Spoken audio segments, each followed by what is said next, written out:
What it do, reality crew? It's your main man, Reality Man, and I'm back, y'all, with another video, y'all. Hey, check this shit out, y'all. Today's video comes to you from djvlad. Hey, man, shout out to you, man. You keep doing your thing, I'm gonna keep doing mine over here, man. Great content. The title of today's video is Army Sniper Nicholas Irving breaks down the U.S. versus Iran war. All right, guys. It's going to be a two-parter right here, y'all. It's kind of lengthy, but I'm going to try to break it down into two videos, y'all, for the crew. Hey, man. I just want to tell y'all, I appreciate all my subscribers, y'all. I appreciate y'all. Y'all the ones that get it. You hear me? We on our way to 1 million, yo, and beyond. But our first checkpoint is 10K, y'all. 10K, I'm doing a giveaway. All right, I'm going to be giving away money forever. All right, as long as YouTube pays me, I'm going to pay you. All right? Hey, we got this all on deck.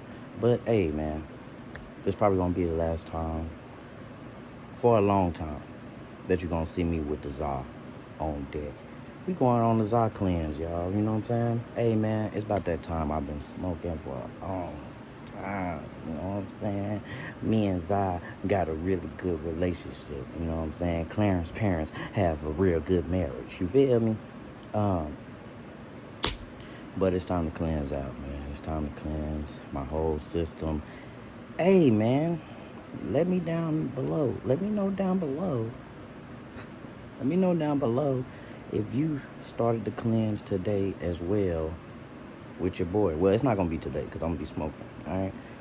But it's going to start, like, whenever this Za run out, all right?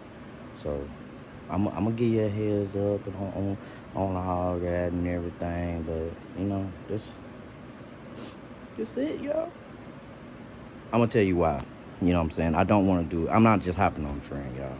I have acute bronchitis. You know what I mean? And it came from years, or probably a few months of smoking that vape shit, bro. That vape shit fucked me up, bro. Like, it really pulled a number. Because I'm a smoker. So when the vape came, I was like, damn, that ain't shit. You know what I'm saying? It ain't shit, but I should have known when I heard them popping noises in my lungs. I was like, oh shit. All right. But I did put down the vapes, y'all. But man, I just haven't been feeling the same, bro. Ever since that vape, bro. Ever since them vapes, bro. I just ain't been feeling the same, bro. And so now I'm about to do a full body detox, bro, because I do have acute bronchitis.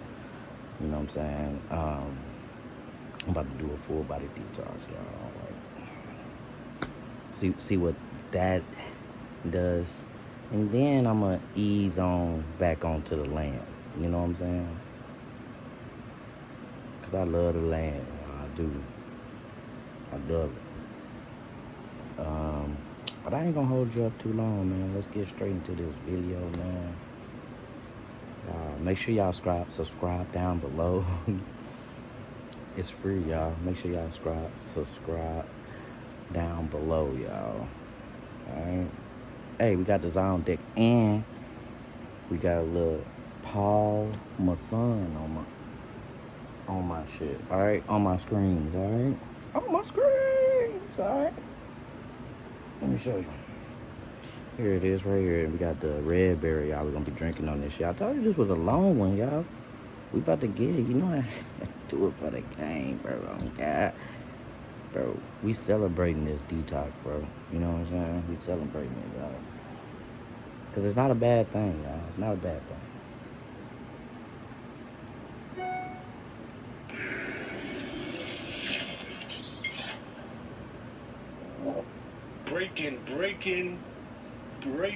Breaking. This the red berry with cranberry. We interrupt. I'm telling you, this is one of the things, y'all. Scheduled programming because we have to get. Me and my ice done melted, but you throw some ice in that bitch. As we speak on the Vlad TV channel. But we got to do something that has never been done. While one interview is running, we got to do a completely separate interview because there is a war that broke out in Iran, and there is nobody better to speak to about it than Sergeant Nicholas Irving. Nick, what up, brother? Hey, what's going on, brother? Hey, Soldier Boy don't have nothing on this right here, man. You know? The first one. Soldier Boy, Boosie, 6ix9ine, none of them. It's all good. It's all good. Yo. Imagine being able to build an app with your name on it, just by thinking about it. Meet Base 44, a complete AI. Oh, Nick, real talk. In the history of Vlad TV, I don't believe that this has ever been done. That's crazy to me. And I've watched Vlad since many moons ago. You know? Before I joined the Army. Yeah. Definitely when I was in. Yeah, that's crazy. You know, I've never seen it done.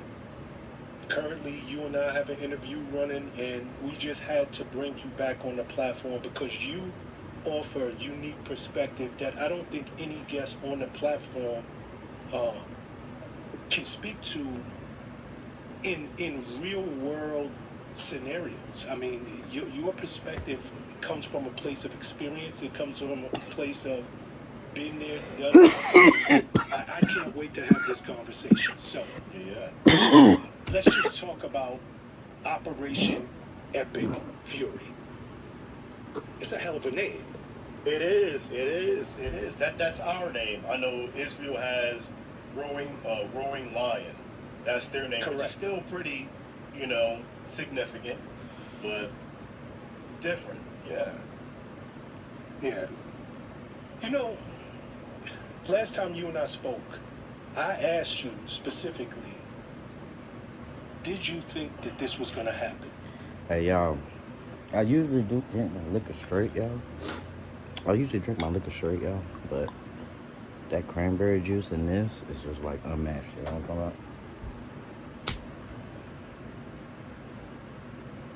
Did you think we were going to go to war with Iran?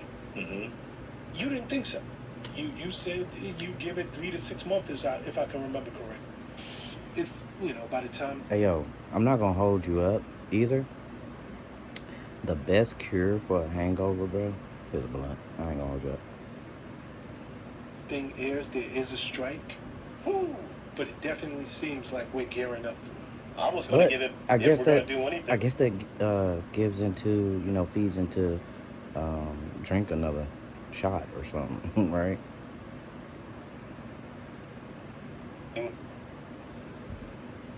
3 months to 6 months max. 3 months. I can see something in 3 months. Yeah. Yes, sir.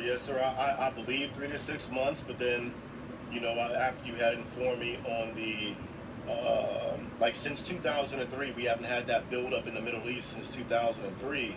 Then I was like, okay, been there, done that. I know what's about to happen. And like a day after the interview dropped, or the day we got done doing the interview, the next day is when it popped off. I don't know if I'm like a bad omen at this point, but I don't know. But yeah, it was way sooner than what I predicted. I gave it a few months. Now, you know why I thought, that it was about to go down? And actually, if I can remember my words correctly, I was like, by the time that this interview airs, I wouldn't be surprised if the U.S., if there was a strike. I didn't realize at the time, or I didn't think at the time, that it was going to be the U.S. and Israel. Mm-hmm. But, if you watch the news, and it's always the build-up in the media. They prep you for stuff like this. Yeah. They desensitize you. They get you ready. So I saw all of the warning signs like, this is, they're prepping us because we're about to strike. And it didn't surprise me at all, truth be told. Okay. Before we get into Epic Fury, I think that the last operation, I don't even know if it was 2 months ago, Operation Midnight Hammer, I think that's what it was called. In Venezuela. Correct. Yeah. No. That was actually in Iran. Was Operation Midnight Hammer in Venezuela? Midnight Hammer. You're right. That was no. I'm sorry. Are you talking about the nuclear facility? Yes. Yes. Okay. That was a few months ago. When we struck in Iran, allegedly. and Allegedly. and but President Trump, he said we completely obliterated Iran's nuclear potential. Exactly. That was his words. And that's what gets me too. It's like, I mean, if we completely obliterated something and then, fast forward a few months to today or a few days ago, and it turns into Iran was like weeks away, days away before they were able to be like, almost untouchable when it came to the nuclear program. But I thought Midnight Hammer was completely like obliterating their nuclear program. And that's what got me. I'm like, that was a setup, a precursor to where we are today. And it was like, I don't know if it was to get the reaction of the American people, to see how we would react to, doing a top secret mission, Tom Cruise style, to hit this nuclear facility allegedly. It might have been a pile of dirt, a hole in the side of a mountain, But there's one thing I do know about bombs and mountains. You go back to Afghanistan, 2001, 2002. We bombed the shit out of Afghanistan. Back when we had Bin Laden, rest his soul, Dalton Fury, a Delta Force commander, who was on that operation. He wrote a note in my book, and yeah, if anybody who reads my book, they'll see Dalton Fury's endorsement in my book.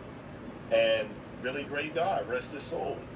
But it's like, you can bomb and drop bombs on these people, but when you're like, embedded in the side of a mountain, deep underground, there's only so much you can do.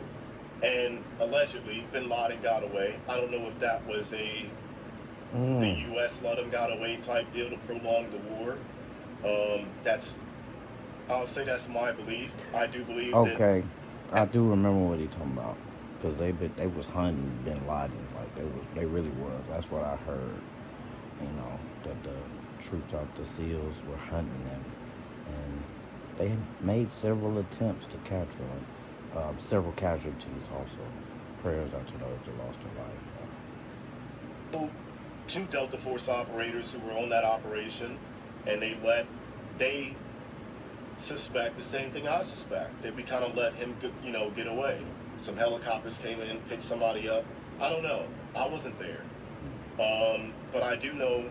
I'm thinking maybe he had like a decoy. He had like a decoy, and like somebody that looked like him, dressed like him, act like him, talk like, what I'm saying? And then I think that's what happened. Like they captured like a decoy of him. On these people, and it's like they just get tougher over time. It's not like, pumping a mole, pumping gas underneath where moles live at, and setting it on fire, blowing it up, or whatever. This is different. These people are built different. They've been fighting this, war since before I was born, and they've been planning stuff since like the 1940s or 50s. And so maybe I'm guessing they have like a labyrinth of stuff, just like Vietnam. When we went to Vietnam, they had the people that went underground. They had these underground trenches and stuff. That's what he mean. For that matter, for situations just like this, do I think we hit anything? I don't know. But what I do know, if you're smart about war, or even have the paranoia that, hey, some countries might be after me, I'm going to move my stuff underground, off radar.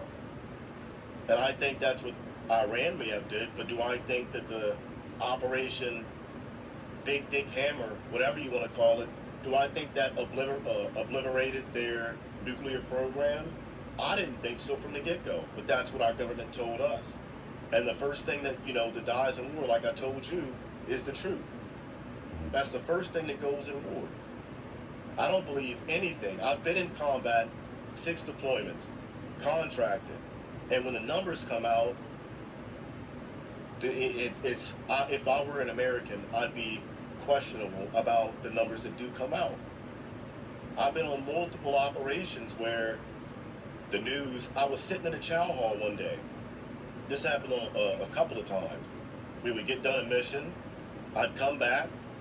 A few hours later, I'm at the chow hall eating breakfast, and I watched that another unit did X, Y, and Z. This many people were killed, and we got this guy. Yeah, we got this guy, but the unit was wrong, the casualties were wrong, but it's being put out on Fox News and CNN, and I'm like, oh shit, I was just on that mission. And I've watched it multiple times. Eve to me is basically freedom. It's a giant open universe where you can do what. That's so crazy, I really do want to highlight what you just said. The first casualty of war is truth. Mm-hmm. I mean, that is such a deep statement when you think about it.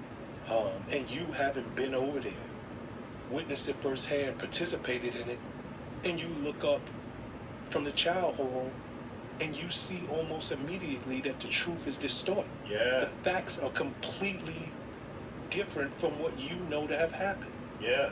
And I think in large part, that's what we're dealing with here. Again, allegedly, a month or two ago, the nuclear potential of Iran was completely obliterated.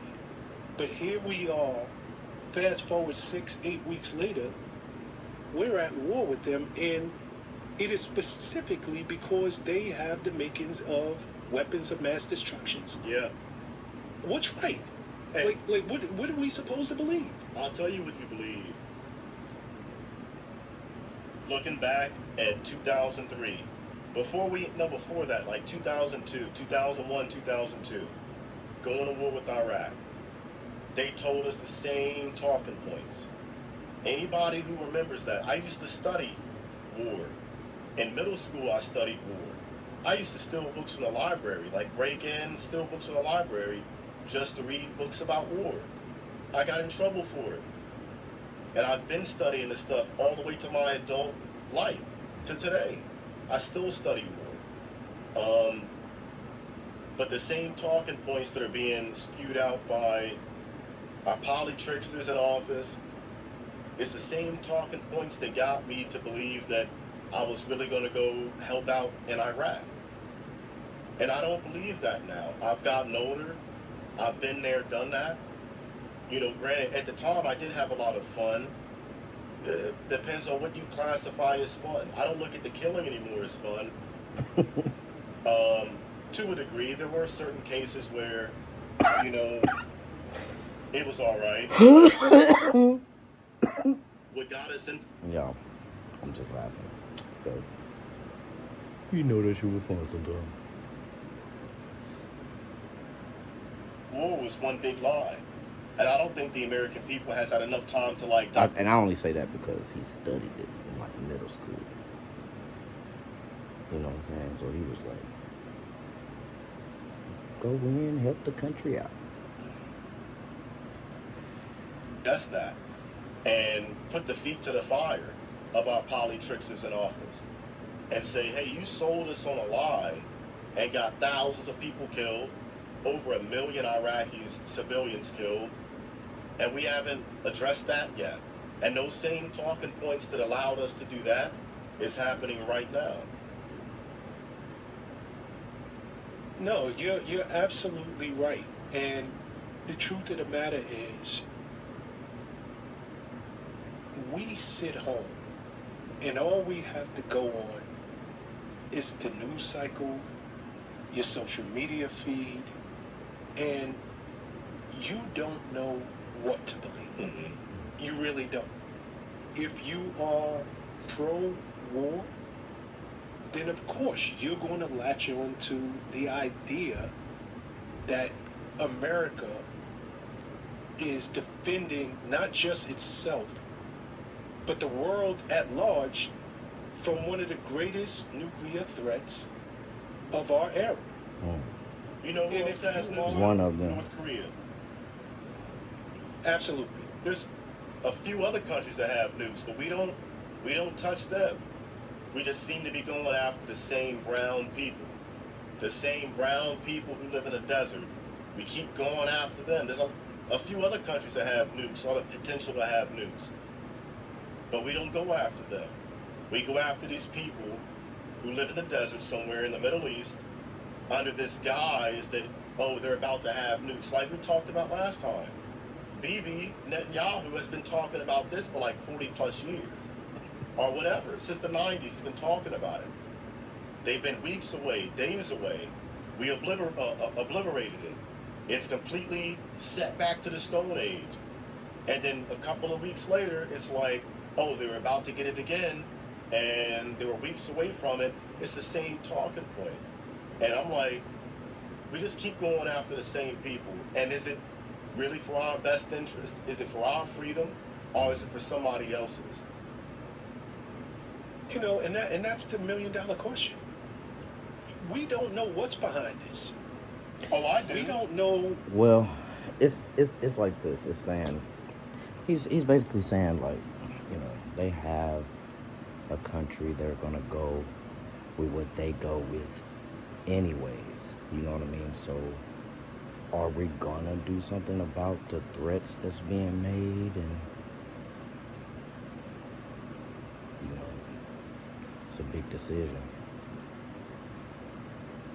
Go ahead. I do. I think we all know. I think we should. I think the person that has that job should just be at the button like this. That's his job. Like, he's just.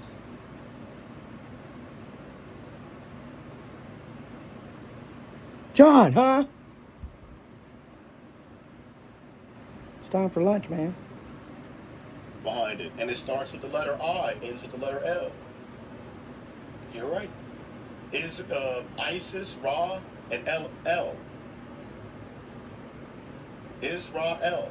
I don't know. I hear you loud and clear, brother. Yeah, I think they have APAC. I don't know. I think it's way too much pull and way too many strings being pulled on our poly tricksters. That they're nothing but actors at this point. They're paid actors. And their producer is in another country in the Middle East somewhere. And they get paid to go out here and act like politicians. Act like they have us in our best interest. They don't care about us, the viewer. They care about the producer. They care about making him happy. That way they can get another production. Another production means another paycheck. We don't have politicians, we have actors. That's well said, Nick. It really is. And when you really sit back and think about what you said, it's totally plausible and totally believable. Mm-hmm. You know, because why are we again in a war? You know, what is the benefit to America, to the American people, to be? And it just doesn't seem like there's any, especially when we were told that threat was neutralized. Matter of fact, to be more exact, it was obliterated. Mm-hmm. So why are we here? But, you know, I want to go back to February 28th, which is all of 10 days ago. Mm-hmm. The decapitation strike. At 1:45 a.m. Eastern Standard Time, the U.S. and Israel simultaneously launched a massive joint air campaign on Iraq. Over 2,000 targets were hit that day. Mm-hmm. But I really want to focus on the supreme leader, Ali Khamenei.